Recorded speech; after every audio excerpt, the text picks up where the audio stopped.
Crime की दुनिया में हमने कई नाम सुने हैं।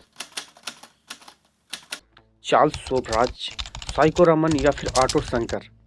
ये वो नाम थे जिन्होंने अपनी क्रूरता से देश को दहला दिया। लेकिन क्या आप कल्पना कर सकते हैं कि एक ऐसा कातिल भी हो सकता है जिसके दूध के दांत भी नहीं टूटे हो, जिसकी उम्र खिलौनों से खेलने के हो, वो लाशों के साथ खेल रहा है। जी हाँ, बिहार का एक ऐसा गांव जहां एक 8 साल का बच्चा मौत के सौदागर बन गया। आज की इस स्पेशल रिपोर्ट में हम परत दर परत खोलेंगे अमरजीत सदा की उस खौफनाक दास्तां को जिसे सुनकर इंटरनेशनल मीडिया भी दंग रह गया था। यह कहानी है साल 2007 की, जगह बिहार के बेगूसराय जिला। वहां के एक छोटा सा गांव मुसहरी। जी हाँ, यह एक साधारण सा गांव था जहां लोग मजदूरी और खेती वगैरह करते थे, अपना जीवन बिताते थे। इसी गांव में रहता था अमरजीत सदा। देखने में एक दुबला पतला मासूम सा चेहरा वाला बच्चा। कोई सोच भी नहीं सकता था इस मासूमियत सा चेहरा के पीछे एक शिकारी छिपा हो। गांव में सब कुछ ठीक चल रहा था जब तक कि अचानक एक 6 महीने का बच्ची जिसका नाम खुशबू था गायब नहीं हो गई। जी हाँ, उसकी माँ एक स्थानीय प्राथमिक स्कूल में काम करती थी। उसके अपने बच्ची को स्कूल के बरामदे में सुलाया था, लेकिन जब वो वापस आई तो पालना खाली था। पूरे गांव में हड़कंप मच गया। गांव वाले ने हर कुएं, हर झाड़ी, हर जगह जहां नहीं सोचा जा सकता था वहां पर छानबीन की। फिर अचानक किसी ने देखा कि अमरजीत सदा चुपचाप कोने में खड़ा है और खड़ा होकर सब कुछ ये सब नजारा देख रहा है। उसके चेहरे पर न डर था न दुख। गांव के कुछ बुजुर्गों का अमरजीत का व्यवहार पर पहले से ही शक था। जब गांव वाले ने अमरजीत को पकड़कर सख्ती से पूछा, डांट कर, गुस्से में, तो जो उसने कहा उसने लोगों की रूह कपा दी। उसने बिना झिझक के कहा, हाँ, मैंने उसे मार दिया।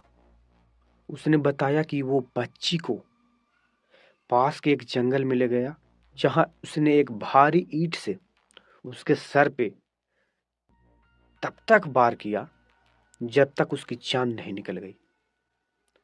उसने लाश को घास और मिट्टी के नीचे दफन कर दिया।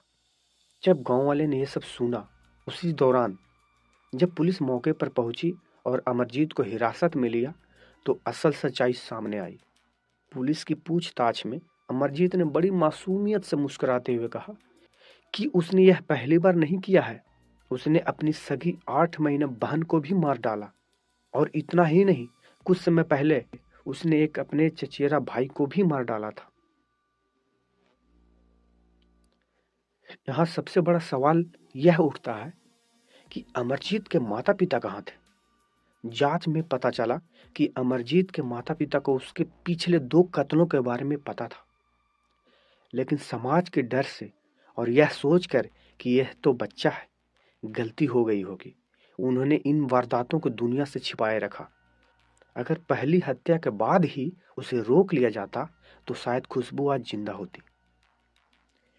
पुलिस अधिकारियों का कहना था कि उन्होंने अपनी पूरी सर्विस में ऐसा अपराधी नहीं देखा। जब अमरजीत को लॉकअप में रखा गया तो वो रोने या डरने के बजाय पुलिस वालों से बिस्कुट मांग रहा था, खाने के लिए बिस्कुट मांग रहा था। वो पुलिस स्टेशन में घूम रहा था ऐसे जैसे किसी पिकनिक पर आया हो। उसके चेहरे पर एक अजीब सी मुस्कान रहती थी जो बड़े बड़े अनुभवी अफसरों को भी डरा देती थी। अमरजीत को पटना की एक मानसिक जांच यूनिट में भेजा गया। मनोवैज्ञानिक ने पाया कि यह कंडक्ट डिसऑर्डर सैडिस्म का शिकार था। इसका मतलब यह है कि उसके दूसरों को शारीरिक पीड़ा देने में सुख मिलता था। उसे मौत का मतलब समझ में नहीं आता था। उसे बस पत्थर मारने और सामने वालों को तड़पते देखने में मजा आता था। ऐसा एक बीमारी था। भारत के कानून के अनुसार 18 साल से कम उम्र बच्चों को जेल नहीं भेजा जा सकता। उन्हें अधिकतम 3 साल के लिए सुधार गृह में रखा जा सकता है। अमरजीत को भी मुंगेर के सुधार गृह में भेजा गया। वहां उसका इलाज हुआ और उसे समाज से अलग रखा गया। 2016 में 18 साल की उम्र पूरी होने के बाद कानून के मुताबिक अमरजीत को रिहा करना पड़ा। वह आज बालिग है, उसे एक नई पहचान दी गई ताकि वो एक सामान्य जीवन जी सके। लेकिन आज भी यह सवाल खड़ा है, क्या वो सुधर गया होगा? क्या वो आज हमारे बीच किसी पड़ोसी या सहकर्मी के रूप में रह रहा है? यह सोचकर भी डर लगता है। अमरजीत सदा का केस हमें यह सोचने पर मजबूर करता है कि क्या बुराई जन्मजात होती है, हालात उसे पैदा करते हैं। माता पिता की चुप्पी ने एक बच्चे को सीरियल किलर बना दिया। आपको क्या लगता है, अमरजीत को सही सजा मिली?